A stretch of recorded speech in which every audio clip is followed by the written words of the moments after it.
जय हिंद आप सभी को। तो इस ऑनलाइन प्लेटफॉर्म में आप सभी का स्वागत है। आज से हम डिस्कस करने वाले हैं पुरुषार्थ के बारे में। लास्ट क्लास में हमने वर्णाश्रम देख लिया है। वर्णाश्रम में हमने वर्ण व्यवस्था के बारे में भी डिस्कस किया था और आश्रम व्यवस्था के बारे में भी। तो आज से हम डिस्कस करने वाले हैं पुरुषार्थ। और आपने सुना होगा पुरुषार्थ 4 है: धर्म, अर्थ, काम और मोक्ष।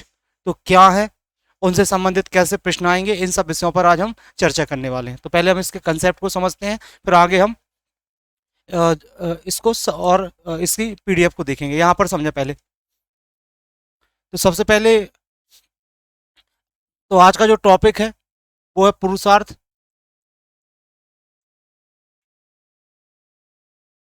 अच्छा, पुरुषार्थ जो है इसके प्रतिपादक माने जाते हैं महर्षि मनु। इसके प्रतिपादक हैं, इसको देने वाले कौन है? इसके जो प्रतिपादक हैं वो है महर्षि मनु। भारतीय संस्कृति में भारतीय संस्कृति में 4 पुरुषार्थ हैं। कितने पुरुषार्थ हैं? 4।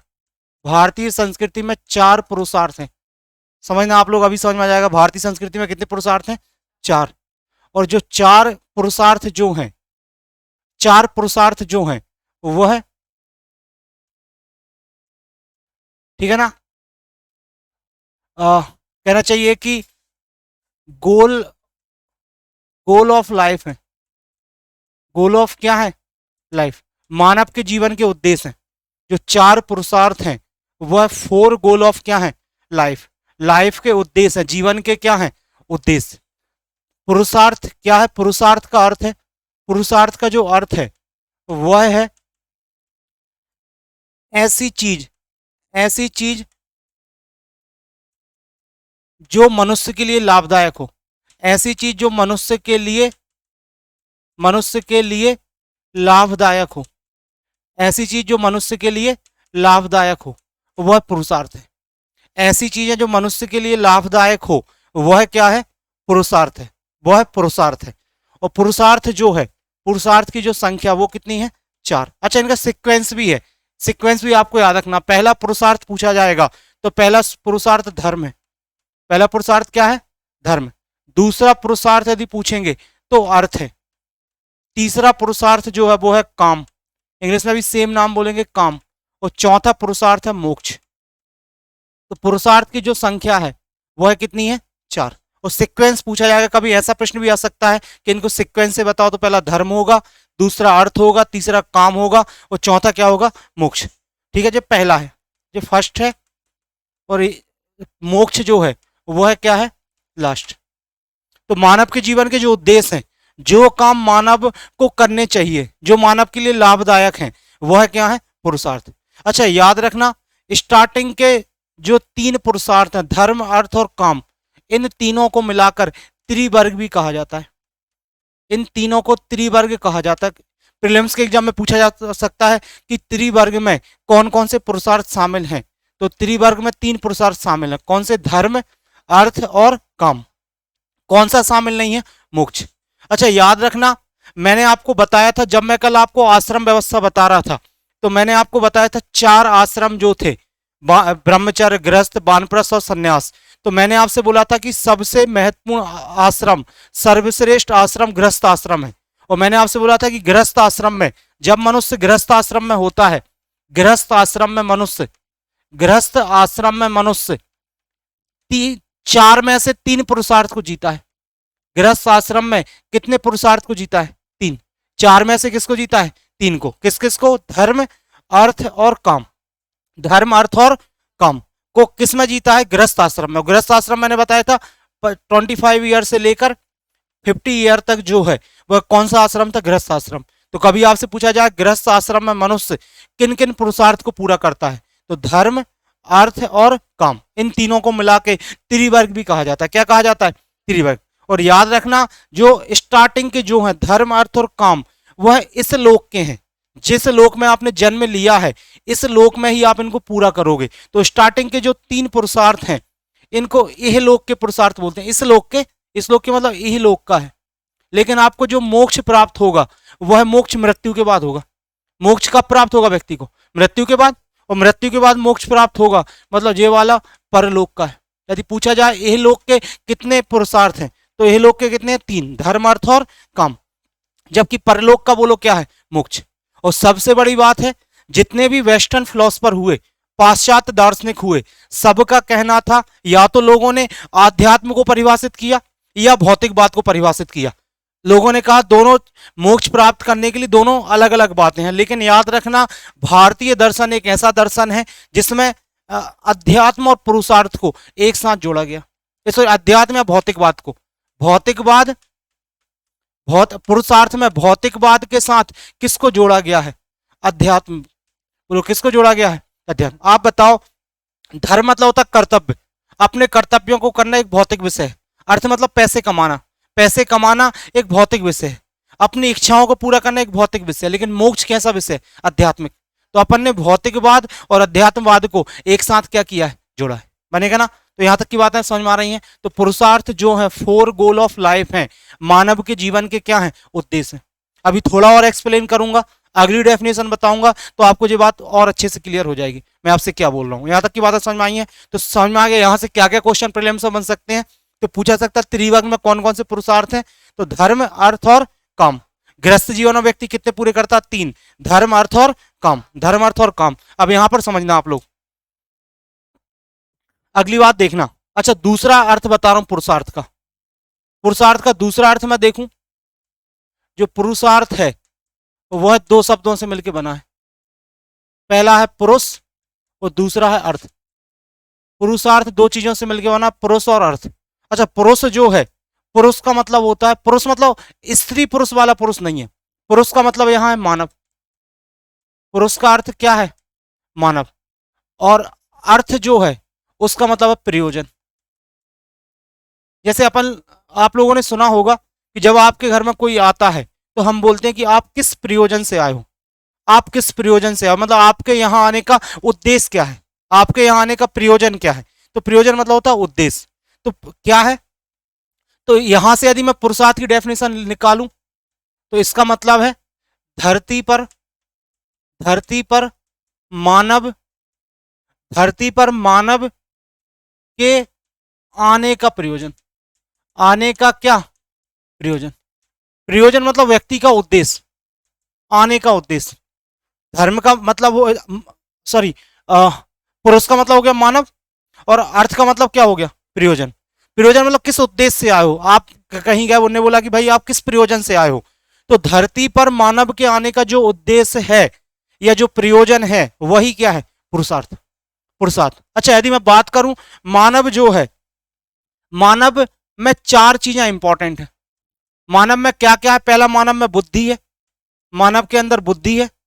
दूसरा, मानव का शरीर है। तीसरा, मानव का मन है। और चौथा, मानव की आत्मा है। मानव में क्या क्या 4 चीजें हैं? बुद्धि है, शरीर है, मन है और आत्मा है। अब प्रयोजन, यह सब चीजें, बुद्धि, शरीर, मन और आत्मा, किन काम से संतुष्ट होता है? किन काम से ये सब चीजें सेटिस्फाई होंगी? अच्छा, एक बात समझना, बुद्धि जो सेटिस्फाई होती है ना, बुद्धि जो सेटिस्फाई होगी वह होगी धर्म से। बुद्धि किससे सेटिस्फाई होगी? धर्म से। बुद्धि तब संतुष्ट होगी जब प्रयोजन हो किसका? धर्म का। धर्म का मतलब यहां पर जो है वह हिंदू मुस्लिम वाला धर्म नहीं है। यहां धर्म का मतलब है कर्तव्य। धर्म का मतलब क्या है? कर्तव्य। जैसे मान लो मैं आपको यहां पर पढ़ा रहा हूं तो मेरा धर्म है शिक्षक धर्म। मेरा धर्म क्या है? शिक्षक धर्म। आप लोग पढ़ रहे हो, आप लोग का धर्म है विद्यार्थी धर्म। कौन सा धर्म है? विद्यार्थी धर्म। मान लो आपका अभी विवाह हो जाएगा तो किसी लड़के का विवाह होगा तो उसका नया धर्म आ जाएगा पति धर्म। किसी लड़की का विवाह होगा तो उसका नया धर्म आ जाएगा पत्नी धर्म। आपके बच्चे हो जाएंगे तो एक नया धर्म आ जाएगा पिता धर्म। मानव होने के नाते हमारा मानव धर्म है कुछ, समाज के नाते हमारे कुछ सामाजिक धर्म है। तो धर्म का मतलब क्या होता है? कर्तव्य। धर्म का मतलब क्या होता है? कर्तव्य। और आप बताओ, जब व्यक्ति किसी भी काम को, जब व्यक्ति अपने किसी भी कर्तव्य को ईमानदारी से करता है, जब व्यक्ति किसी भी कर्तव्य को ईमानदारी से करता है तो किसी भी काम को ईमानदारी से करने से क्या संतुष्ट होती है? बुद्धि। क्या संतुष्ट होती है? बुद्धि। तो धर्म का मतलब क्या है? कर्तव्य। ठीक है। अब शरीर किससे सुख, शरीर शरीर जो है किस प्रयोजन से संतुष्ट होगा, वो है अर्थ। किससे होगा? अर्थ। धर्म अर्थ किससे होगा? अर्थ। अर्थ मतलब है, एक मैं बोलूं धन, अर्थ का सरल भाषा धन केवल नहीं है, ये एक छोटी डेफिनेशन है पैसा, या कुल मिला के ऐसी चीजें जिनसे हमें संतुष्टि मिलती है। जैसे मैंने बोला शरीर किससे खुश होगा? मेरा अच्छा घर हो, अच्छा क्या हो? घर हो, अच्छे मैं कपड़े पहनूं, अच्छा मैं दिखूं। आप बताओ, इन सब से मैं अच्छे, मेरा अच्छा घर हो, अच्छे कपड़े पहनूं, मैं अच्छा दिखूं, आप बताओ इन सब से आपका क्या संतुष्ट होगा? शरीर। शरीर। और आप बताओ इन सब के लिए आपको किसकी जरूरत है? अर्थ की। किसकी जरूरत है? अर्थ की।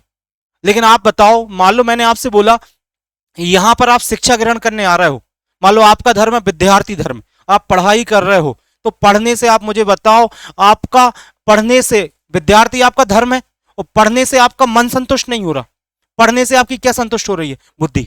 अब मन कब संतुष्ट होता है? मन जब संतुष्ट होता है, जैसे आप लोग कभी सिनेमा हॉल में मूवी देखने जाओगे, कोई फिल्म देखने जाओगे, आपने कोई फिल्म देखी, मान लो कोई भी मूवी देखी, तो मूवी देखने पर आप बताओ आपकी बुद्धि संतुष्ट होगी कि मन संतुष्ट होगा? मन। आपका क्या संतुष्ट होगा? मन। मान लो मुझे कोई अच्छा खाने का मन कर रहा था, जब मैंने कुछ अच्छा खाया अपने मनपसंद चीज, तो मेरा क्या संतुष्ट हुआ? मन। तो मन तब पूरा होता है, मन के लिए जो पुरुषार्थ है वो है काम। और मन का मतलब है इच्छाएं। मन का मतलब क्या है? इच्छाएं। तो जब हम अपनी इच्छाओं को पूरा करते हैं, जब हम अपनी इच्छाओं को पूरा करते हैं, तो इच्छाओं को पूरा करने से किस चीज को संतुष्टि मिलती है? मन को। किसको संतुष्टि मिलती है? मन को। तो मन होगा किससे संतुष्ट? काम से। किससे? काम से। बात समझ में? इच्छा, इच्छा भी दो प्रकार की होती हैं, कुछ इच्छाएं भौतिक होती हैं, कुछ होती हैं शारीरिक। कुछ भौतिक इच्छा होती हैं, कुछ कैसी होती हैं? शारीरिक। बन जाएगा ना? शारीरिक इच्छा काम वासना लोगों की, शारीरिक इच्छा क्या है? काम वासना। अभी उसको और मैं एक्सप्लेन करूंगा थोड़ा सा। भौतिक इच्छाएं हैं लोगों की, तो ठीक है ना, कई लोगों को भाई हमारा पुत्र लड़का हो जाए, कई को है लड़की हो जाए, तो सब इच्छाएं हैं व्यक्ति की, और जब इच्छा पूरी होती है तो उससे क्या संतुष्ट होता है? मन। और याद रखना, आत्मा संतुष्ट होगी जब क्या मिलेगा? मोक्ष। और मोक्ष का मतलब है आत्मा का किससे मिलन? परमात्मा। आत्मा का परमात्मा से मिलन। आत्मा का परमात्मा से मिलन।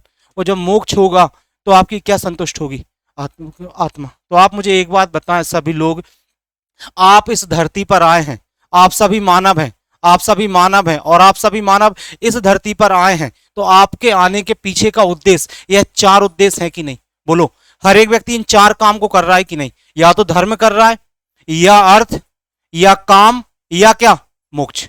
इन्हीं चार प्रयोजन से आप आए हो इस धरती पर, हर एक व्यक्ति इन्हीं चार को कर रहा होगा। समझ रहे ना? या तो व्यक्ति मोक्ष की दिशा में अग्रसर होगा, या अपने कर्तव्यों का निर्वहन कर रहा होगा, या काम कर रहा होगा, इच्छाओं को पूरा कर रहा होगा, या किस दिशा में आगे बढ़ रहा होगा? अर्थ। बन जाएगा ना? तो एक डेफिनेशन और हो जाएगा यहां से, ठीक है ना? तो एक डेफिनेशन और हम बना सकते हैं यहां से, ठीक है ना? जो कह सकते हैं मानव शरीर जो है, मानव शरीर, या मानव शरीर ना लेके मानव के जो चार तत्व हैं, मानव के जो चार तत्व हैं, मानव के अंदर जो चार तत्व हैं, मानव के चार तत्वों, मानव के चार तत्वों को, चार तत्वों को संतुष्ट करने के लिए किए गए प्रयोजन, किए गए प्रयोजन। बात समझ में आ रही है कि नहीं? किए गए प्रयोजन ही वो लोग क्या है? पुरुषार्थ। आई डेफिनेशन समझ में क्या बोल रहा हूं? कि जो चार तत्व हैं, इन चार तत्वों को संतुष्ट करने के लिए जो प्रयोजन किए गए, वह प्रयोजन ही क्या है? पुरुषार्थ। वह प्रयोजन ही क्या है? पुरुषार्थ। इतनी बात समझ में आ रही सभी को? यहां तक डेफिनेशन समझ में आई कि पुरुषार्थ है क्या? तो पुरुषार्थ में पहला पुरुषार्थ क्या है? धर्म। दूसरा क्या है? अर्थ। तीसरा क्या है? काम। और चौथा क्या है? मोक्ष। धर्म, अर्थ और काम और मोक्ष। तो बुद्धि के लिए क्या जरूरी है? धर्म। शरीर के लिए अर्थ, मन के लिए काम, और आत्मा के लिए मोक्ष। अच्छा, मैंने आपको कल जब मैंने आपको आश्रम बताए थे, चार आश्रम बताए थे आपको, जो चार आश्रम बताए थे, ब्रह्मचर्य था, गृहस्थ आश्रम था, वानप्रस्थ और सन्यास। आप मुझे एक बात बताएं, यह तो मनुष्य की उम्र के हिसाब से इन्हें बांटा गया है, लेकिन आप मुझे एक बात बताएं सभी लोग, ये तो उम्र के हिसाब से हमने बांट दिया, 25 ईयर। आप मुझे एक बात बताएं, लेकिन इन 4 आश्रम में व्यक्ति करेगा क्या?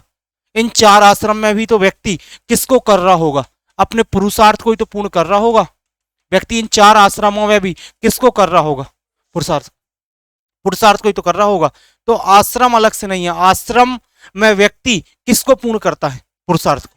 किसको पूर्ण करता है? पुरुषार्थ। तो मानव जीवन के जो उद्देश्य हैं, हमारा इस धरती पर आने का जो उद्देश्य है, जिन कामों को हम कर रहे हैं, जो चीज हमारे लिए लाभदायक है, वही क्या है? पुरुषार्थ। और त्रिवर्ग में स्टार्टिंग के 3 है, धर्म, अर्थ और काम। जो सीक्वेंस है, पहले धर्म ही होगा, काम नहीं आएगा। काम 3rd नंबर का पुरुषार्थ, अर्थ 2nd है। ये सीक्वेंस का भी पूछा जा सकता है, इस टाइप से क्वेश्चन भी आ सकते हैं। यहाँ तक की बात है सभी समझ में आ रही? थोड़ा और इनको एक्सप्लेन करता हूँ, अभी आपको चीजें थोड़ी सी और समझ में आएंगी। अब एक एक करके इनको 4 पुरुषार्थ को मैं आपको समझा रहा हूँ। यदि मैं पहले पुरुषार्थ की बात करूं, वो है धर्म। पहला पुरुषार्थ है धर्म। अच्छा, धर्म का मैंने आपको मतलब बताया। धर्म का मतलब है, धर्म का मतलब लगाया जाता है कर्तव्य से। किससे? कर्तव्य से। मनुष्य के जो कर्तव्य हैं उसे क्या कहा जा रहा है? धर्म। धर्म कहा जा रहा है। और मैंने आपको बताया कर्तव्य समय और परिस्थिति के हिसाब से क्या होते हैं? परिवर्तित होते हैं। समय और परिस्थिति के हिसाब से क्या होते हैं? परिवर्तित होते हैं। तो इसका मतलब है, धर्म का मतलब है किससे? कर्तव्य से। तो मैंने बोला कि मैं पढ़ा रहा हूं, मेरा शिक्षक धर्म है, आप लोग का विद्यार्थी धर्म है, कभी पति धर्म होगा, पत्नी धर्म होगा, कुछ हमारे सामाजिक धर्म है, कुछ मानव होने के नाते धर्म है। ठीक है ना? तो ये सब हमारे कर्तव्य है। वो व्यक्ति जब कर्तव्य करता है तो व्यक्ति को कर्तव्य कैसे करने चाहिए? बोलो, ईमानदारी से। कर्तव्य कैसे होने चाहिए?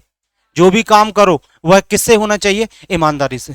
और याद रखना, इन्हीं कर्तव्यों के कारण, इन्हीं कर्तव्यों के कारण या इसी धर्म के कारण, जो धर्म पुरुषार्थ है ना, धर्म के कारण ही मानव और समाज, मानव और समाज का अस्तित्व है। मानव और समाज का क्या है? बोलो, अस्तित्व। एक बात बताओ, यदि मानव कर्तव्य करना छोड़ दे, अपने कामों को करना छोड़ दे, अपने धर्म जो पुरुषार्थ है उसको निभाना छोड़ दे, तो आप बताओ इस समाज का अस्तित्व बचेगा क्या? या मानव का अस्तित्व बचेगा बिना कर्तव्य के? भाई, तो इसलिए धर्म के कारण ही किसका अस्तित्व है? मानव और समाज का। मानव और समाज का क्या है? अस्तित्व। और ऐसा कहा जाता है, जो व्यक्ति धर्म के रास्ते पर चलता है, धर्म मानव की रक्षा करता है। धर्म मानव की क्या करता है? रक्षा। धर्म मानव की रक्षा करता है। सुना होगा आप लोगों ने, धर्मो रक्षति रक्षिता। धर्मो रक्षति रक्षिता। इसका मतलब है, यदि आप लोग धर्म के रास्ते पर चलोगे, धर्म का रास्ता मतलब अपने कर्तव्य का निर्वहन ईमानदारी से करोगे, तो धर्म आपकी क्या करेगा? रक्षा करेगा। मान लो फॉर उदाहरण के लिए, आप लोग एमपीपीएससी की तैयारी कर रहे हो, कल एमपीपीएससी में आप लोग डेप्यूटी कलेक्टर बन जाए, डीएसपी बन जाए, तहसीलदार बन जाए। अब आप बताओ, वहां पर जो आपको जिम्मेदारी दी जाएगी, जो आपको काम दिया जाएगा, वह आपका धर्म है कि नहीं? यदि अपने काम को आप हमेशा ईमानदारी से निर्वहन करोगे, अपने काम को आप हमेशा ईमानदारी से निर्वहन करोगे, तो आप बताओ, क्या आप कभी समस्या में पड़ सकते हो? यदि आपने धर्म ईमानदारी से अपने कर्तव्य का निर्वहन किया, तो क्या आप लोग कभी समस्या में पड़ सकते हो? नहीं। लेकिन आप मान लो वहीं पर आप करप्ट हो जाएं, वहीं पर आप भ्रष्टाचार करने लगे, या आपने जो अधिकार, आपके पास जो पावर है, उस पावर का गलत तरीके से मिसयूज करें, तो आप मुझे एक बात बताओ, आप समस्याओं में पड़ सकते हैं कि नहीं? पढ़ सकते। तो ऐसा कहा गया, यदि आप धर्म के रास्ते पर चलोगे, अपने कर्तव्य का हमेशा ईमानदारी से निर्वहन करोगे, इसका मतलब है आप कभी खतरे में नहीं आओगे। धर्मो रक्षति रक्षिता। तो जो व्यक्ति धर्म के रास्ते पर चलता है, धर्म पुरुषार्थ को सही से पालन करता है, तो धर्म हमेशा उस व्यक्ति की क्या करता है? रक्षा करता है। तो धर्म जो है किसकी रक्षा करता है? मानव की। और धर्म के कारण ही मानव और समाज का अस्तित्व क्या है? कायम है, बनेगा। तो पहला समझ में आया। तो याद रखना, जो पहला पुरुषार्थ है, जो फर्स्ट पुरुषार्थ, चारों में पहला जो है वह धर्म है। पहला जो है वो क्या है? धर्म। धर्म के बाद जो दूसरा आता है, धर्म के बाद जो सेकंड पुरुषार्थ है, वो है अर्थ।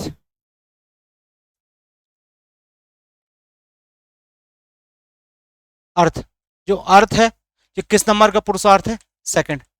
दूसरी बात याद रखना, अर्थ का मतलब है, अर्थ का मतलब है, कहना चाहिए कि आपका भौतिक सुख, भौतिक सुख, ऐश्वर्य, धन, यह सब चीजें किसके अंदर आएंगे? अर्थ के अंदर। किसके अंदर आएंगे? अर्थ के अंदर। अर्थ के अंदर, ठीक है ना। भौतिक सुख, ऐश्वर्य, धन, भाई बहुत बड़ा मेरा घर हो, मेरे पास बहुत अच्छी कार हो, हमारा बहुत ज्यादा पैसा हो, ये सब चीजें किस में शामिल की जाती? अर्थ में। लेकिन ऐसा मना नहीं किया गया, कहा गया है कि आप अर्थ कमाएं, लेकिन अर्थ जब कमाएं तो अर्थ किस अनुसार कमाएं? धर्मानुसार। भाई अर्थ कमाएं लेकिन किस रास्ते पर चलकर? धर्मानुसार। धर्म के रास्ते पर चलकर, धर्म के रास्ते पर चलकर ईमानदारी से क्या कमाएं? अर्थ कमाएं। अर्थ कमाने के लिए मना नहीं किया गया पुरुषार्थ में, अर्थ कमाएं लेकिन किसके रास्ते पर चलकर? धर्म के रास्ते पर, धर्म के रास्ते पर चलकर। और ऐसा कहा गया है कि 100 हाथों से कमाएं, 100 हाथों से कमाएं, 1000 हाथों से दान करें। 1000 हाथों से क्या करें? दान करें। 100 हाथों से कमाएं, 1000 हाथों से दान करें। मतलब आपने यदि पैसा कमाया है, आपने अर्थ कमाया है, तो उस अर्थ का उपयोग भी करें, उस अर्थ को 1000 हाथों से क्या करें? दान करें। आपकी ड्यूटी, आपके परिवार को लेकर ड्यूटी है, उस पैसे को परिवार में उपयोग करें, उस पैसे को समाज के लिए उपयोग करें, उस पैसे को जो समाज का वंचित वर्ग है उसके लिए उपयोग करें। इसी देखना, जब अपन कभी यज्ञ करते हैं तो यज्ञ में हम बोलते हैं इदम नमः, इदम नमः, या हम बोलते हैं लास्ट में स्वाहा। हम जब आहुति देते हैं तो क्या बोलते हैं? हम इदम नमः या स्वाहा। मतलब हम लोगों को, चीजों को अर्पित कर रहे हैं। और मैंने बताया जब यज्ञ किए जाते थे तो पहली आहुति दी जाती थी इदम इंद्राय स्वाहा, इदम इंद्राय स्वाहा। तो पहली आहुति हम किसको देते थे? इंद्र को। पहली आहुति किसको दे रहा है? इंद्र को। और मैंने बताया इंद्र जो है, इंद्र जो है वह राजा है, इंद्र जो है वो क्या है? राजा। तो पहला आहुति हम किसको दे रहे हैं? राजा को। वैसे ही आपने यहां जब 100 हाथों से कमाया है तो यहां पर भी आप, अभी जो राजा वो सरकार है, अभी जो राजा है वो कौन है? सरकार। तो आपकी जिम्मेदारी है, आपने 100 हाथों से पैसा कमाया है तो आप सरकार को टैक्स भी दें। सरकार को क्या दें? टैक्स। चोरी नहीं करें। इसलिए कहा गया 100 हाथों से कमाएं और 1000 हाथों से क्या करें? दान। और याद रखना अर्थ की 3 गति होती है, अर्थ की 3 गति होती है, अर्थ की 3 गति होती है। पहली गति है दान, लोगों को क्या दे दो आप? दान। मतलब लोगों के वेलफेयर में यूज करो, दान। दूसरी गति है भोग, भोग मतलब, भोग का मतलब अपन उसका उपयोग करते हैं, भोग का मतलब अपन उसका उपयोग कर रहे हैं, भोग करके अपन पूरा करते हैं काम को, इच्छाओं को पूरा करते हैं कि नहीं? काम को। और तीसरी गति है विनाश। तीसरी गति क्या है? विनाश। तो अर्थ मतलब धन की 3 गति है, अर्थ की 3 गति है। पहला क्या? दान, दूसरा भोग, और तीसरा क्या? विनाश। दान, भोग और विनाश बनेगा। तो अर्थ कमाने के लिए मना नहीं किया गया है, लेकिन अर्थ किस रास्ते पर चलकर? धर्मानुसार। किस अनुसार? धर्मानुसार। यहां तक की बातें समझ में आ रही सभी को? अर्थ किसके अनुसार? धर्मानुसार। तो पहला दान है अर्थ की गति, दूसरा भोग, और तीसरा क्या है? विनाश। विनाश बनेगा इतना। तो जिस सेकंड पुरुषार्थ था क्या? अर्थ। तीसरा आते हैं काम पर। जो तीसरा पुरुषार्थ है वो है काम। काम, काम 3rd नंबर का है पुरुषार्थ में। अच्छा, दूसरी बात, काम का मतलब है, काम का मतलब है इंद्रिय सुख। इंद्रिय सुख मतलब जो इंद्रियां हैं आपको उनको सुख मिले, और काम वासना। इंद्रिय सुख और काम वासना। भाई आप इंद्रिय सुख या काम वासना को पूरा करें, लेकिन इसको भी किसके अनुसार? धर्मानुसार। किसके अनुसार? धर्मानुसार बन जाएगा। या फिर मैं बोलूं नैतिक नियमों में रहकर, नैतिक नियमों में रहकर। मना नहीं किया गया है, अपनी जो भी आपकी इच्छा है उनको पूरा करें, लेकिन किस में रहकर? नैतिक नियमों में रहकर या धर्म अनुसार। बात समझ में आ रही है? ठीक है। तो इसका काम का मतलब इंद्रिय सुख और काम वासना, और इसको आप करें धर्मानुसार और नैतिक नियमों में रहकर। अच्छा, इसी के काम के कारण, इसी काम के कारण जो मनुष्य है, मनुष्य है, जो मनुष्य है उसका विवाह होता है। मनुष्य का क्या होता है? विवाह।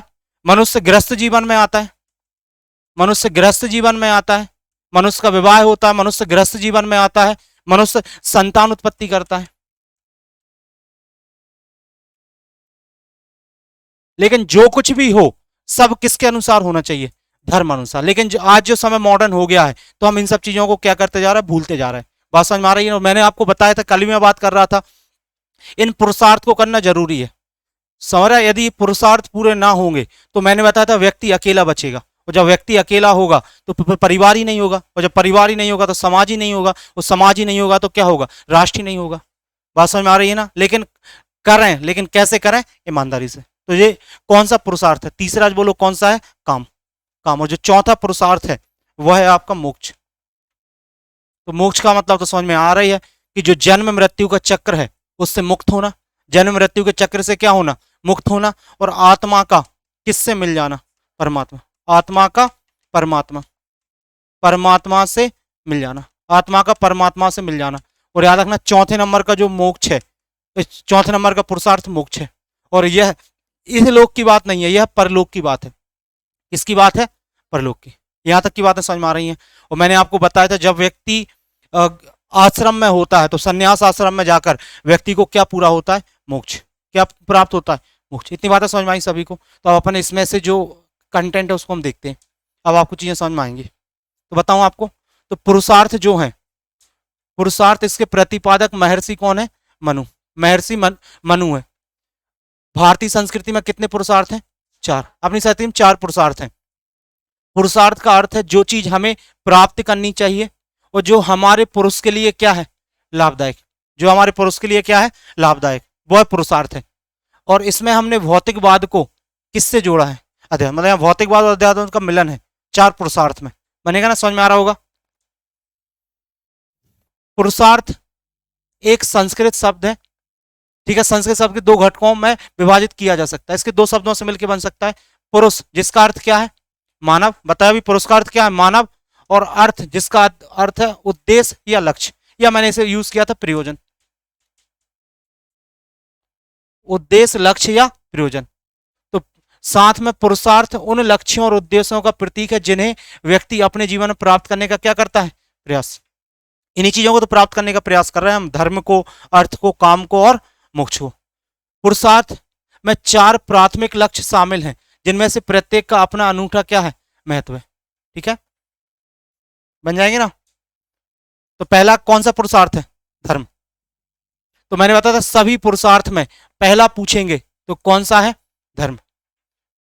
यह वह तत्व है जो मनुष्य तथा समाज के अस्तित्व को कायम रखता है। यदि धर्म ना हो, मनुष्य अपने कर्तव्य को ना करे, तो क्या मनुष्य का अस्तित्व बचेगा? क्या समाज का अस्तित्व बचेगा? धर्म सभी प्राणियों की क्या करता है? रक्षा। सभी को सुरक्षित रखता है। हम बोलते हैं धर्मो रक्षति रक्षता। यदि आप धर्म के मार्ग पर चलोगे, अपने कर्तव्य का हमेशा ईमानदारी से निर्वहन करोगे, तो धर्म हमेशा आपकी क्या करेगा? रक्षा करेगा। यह सृष्टि के अस्तित्व को बनाए रखता है। धर्म व्यक्ति को नियंत्रित करता है तथा समाज के प्रति उसके कर्तव्यों को निष्ठापूर्वक पालन करने के लिए प्रोत्साहित करता है। धर्म को कहीं कहीं कर्तव्यों का संग्रह भी माना गया। इतनी बातें समझ में आ गई सभी को? ठीक है, पहला पुरुषार्थ है धर्म। दूसरा कौन सा है? अर्थ। इस शब्द का अर्थ का संकुचित रूप में हम केवल बोल देते हैं धन, धन अथवा संपत्ति। लेकिन केवल धन नहीं है, अर्थ का मतलब केवल धन नहीं है। प्राचीन भारतीयों की दृष्टि से यह एक व्यापक शब्द था जिसका तात्पर्य समस्त आवश्यकताओं और साधनों से था जिनके माध्यम से मनुष्य भौतिक सुख, ऐश्वर्य, धन, शक्ति आदि को क्या करता है? प्राप्त करता है। और अर्थ व्यक्ति को कड़ी मेहनत करने और विवेकपूर्ण वित्तीय निर्णय लेने के लिए क्या करता है? प्रोत्साहित। आप बताओ, व्यक्ति को कड़ी मेहनत करने के लिए प्रोत्साहित कर रहा है कि नहीं? व्यक्ति अर्थ कमाने के लिए कड़ी मेहनत करता है कि नहीं? समझ रहे ना? तो ये सब यहाँ पर लिखा है। और मैंने बताया लेकिन अर्थ कमाओ धर्म अनुसार। किसके अनुसार? धर्म। धर्म के रास्ते पर चल के। तीसरा है क्या? काम। तो मानव जीवन का जो तीसरे नंबर का पुरुषार्थ वो क्या है? काम, जिसका अर्थ है इंद्रिय सुख अथवा वासना से है। किंतु व्यापक अर्थ में इस शब्द का तात्पर्य केवल इन 2 चीज से, मनुष्य की सहज इच्छाओं व प्रवृत्तियों से। मतलब ऐसी कोई भी चीज जिससे मनुष्य की इच्छाएं पूरी होती हैं उसे हम क्या बोल रहे हैं? काम। उसे क्या बोल रहे हैं? काम। काम इच्छाओं और सुखों की खोज है। काम इच्छा और सुखों की क्या है? खोज। काम व्यक्तियों को नैतिक सीमाओं के भीतर खुशी और आनंद की तलाश करने के लिए प्रोत्साहित करता है। बात समझ में आ रही है? इसी में वशीभूत मनुष्य संतान उत्पत्ति करता है। गृहस्थ जीवन के विविध आनंदों को भोगता है तथा एक दूसरे के प्रति आकर्षण रखता है। बनेगा? हिंदू शास्त्र के अनुसार मानव जीवन में काम के महत्व को स्वीकार करते हुए उस पर धर्म का, मैंने बताया था काम करो लेकिन किसके अनुसार? धर्म अनुसार लगाओ। तथा यह प्रतिपादित किया कि धर्म संगत काम का आचरण ही व्यक्ति एवं समाज की उन्नति कर सकता है। बात समझ में आ रही है ना? और लास्ट जो पुरुषार्थ है वो क्या है? मोक्ष। मोक्ष का अर्थ है पुनर्जन्म अथवा आवागमन चक्र से मुक्ति प्राप्त कर आत्मा का किससे मिलना, परमात्मा। और मोक्ष प्राप्ति के 3 मार्ग बताए गए, याद रखना मोक्ष प्राप्ति के कितने मार्ग बताए गए, 3। एक है ज्ञान मार्ग, एक है भक्ति मार्ग और एक क्या है, कर्म मार्ग। 3 मार्ग याद रखना, मोक्ष प्राप्ति के 3 मार्ग हैं, ज्ञान मार्ग, भक्ति मार्ग और कर्म। मोक्ष पुरुषार्थ की अंतिम खोज है, अंतिम है कि नहीं, पुरुषार्थ की अंतिम खोज है जो आध्यात्मिक मुक्ति और जन्म और मृत्यु के चक्र से मुक्ति का प्रतिनिधित्व करता है, ठीक है ना। इसमें अब मोक्ष से क्या होगा, आत्मबोध होगा व्यक्ति को, आत्मज्ञान होगा, परमात्मा के साथ एकता की प्राप्ति शामिल है। तो यहां तक की बात है, मुझे बताओ समझ में आ रहा है। तो जो 4 हमने आज जो चीजें डिस्कस की हैं वो 4 हमने क्या किए हैं, पुरुषार्थ। तो आपको पुरुषार्थ समझ में आ गए होंगे। तो एग्जाम में बहुत सरल सरल से क्वेश्चन पूछे जाएंगे, बस आपको इस कंसेप्ट को याद रखना है, इन चीज़ों को समझना है, और जो मैंने यहाँ पर फैक्ट्स बताए उन फैक्ट्स को आपको याद रखना है। इतनी चीज़ें यदि आप पढ़ लोगे तो पुरुषार्थ से संबंधित क्वेश्चन आपसे बन पाएंगे। तो अगली क्लास में हम कल मिलेंगे, हम आगे की चीज़ों को डिस्कस करेंगे। मिलते हैं, जय हिंद।